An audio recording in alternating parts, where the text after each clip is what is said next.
BJD ନେତାଙ୍କ ବିୟୋଗରେ ଶୋକସଭା।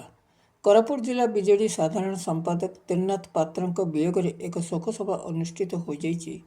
ଜିଲ୍ଲା ବିଜେଡି ସଭାପତି ଝିନ ହିକାଙ୍କ ଅଧ୍ୟକ୍ଷତାରେ ଆୟୋଜିତ ଶୋକସଭାରେ ପୂର୍ବତନ ବିଧାୟକ ରଘୁରାମ ପାଡାଲ, ଜିଲ୍ଲା ପରିଷଦ ସଭାପତି ସସ୍ମିତା ମେଲକା, କୋରାପୁଟ ପୌର ପରିଷଦ ଅଧ୍ୟକ୍ଷ ଲଲାଟ ରଞ୍ଜନ ସେଠୀ, ମହିଳା ବିଜେଡି ସଭାନେତ୍ରୀ ପାର୍ବତୀ ମସ୍ତି, କୋରାପୁଟ ବ୍ଲକ ସଭାପତି ମଣ୍ଟୁ ବେନିଆ ଏବଂ କୋରାପୁଟ ପୌର ପରିଷଦର କାଉନସିଲରମାନଙ୍କ ସହ ଅନେକ ବିଜେଡି ନେତା ଓ କର୍ମୀ ଉପସ୍ଥିତ ରହି ସ୍ୱର୍ଗତ ପାତ୍ରଙ୍କ ସ୍ମୃତିଚାରଣ କରିଥିଲେ। ତାଙ୍କ ଆତ୍ମାର ସଦ୍ଗତି ନିମନ୍ତେ 2 ମିନିଟ୍ ନୀରବ ପ୍ରାର୍ଥନା କରାଯାଇଥିଲା।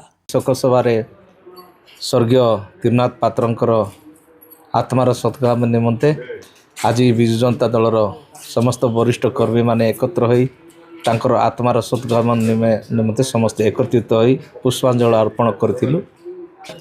ନିଶ୍ଚିତ ଭାବରେ କହିଲେ ଆଉ ନସରେ ସେଇଭଳିଆ ଲୋକ ଆମ ଦଳ ପାଇଁ ଅପୂର୍ଣ୍ଣ କ୍ଷତି, ବିଜୁ ଜନତା ଦଳ ପାଇଁ ଜଣେ ବହୁତ ଅପୂର୍ଣ୍ଣ କ୍ଷତି ହେଇଛି। ତେଣୁକରି ଦୁଃଖଦାୟକ ଘଟଣା, ତାଙ୍କ କଥା ନ କହିଲେ ନସରେ। କୋରାପୁଟ ଜିଲ୍ଲା ପାଇଁ ସେ କ୍ଷତି, ଦଳ କଥା ନାହିଁ। କୋରାପୁଟରେ ସେ ଜଣେ ଭଦ୍ରଲୋକ ଥିଲେ, ଆଉ ଜଗନ୍ନାଥ ମନ୍ଦିର ଜଣେ ମେମ୍ବର ମଧ୍ୟ ଥିଲେ।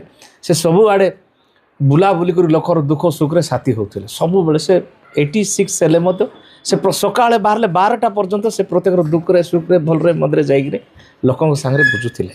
ସେ କୌଣସି କେଡ଼େ ବଡ଼ କଲେକ୍ଟର ହେଉ, ଏସ୍ପି ହେଉ, ଯେଡ଼େ ବଡ଼ ଲୋକ ହେଲେ ମଧ୍ୟ ଯାଇ ତାଙ୍କ ସାଙ୍ଗରେ କଥାବାର୍ତ୍ତା କରି କଥାର ସମାଧାନ କରିବା ପାଇଁ ସେ ଚେଷ୍ଟା କରୁଥିଲେ।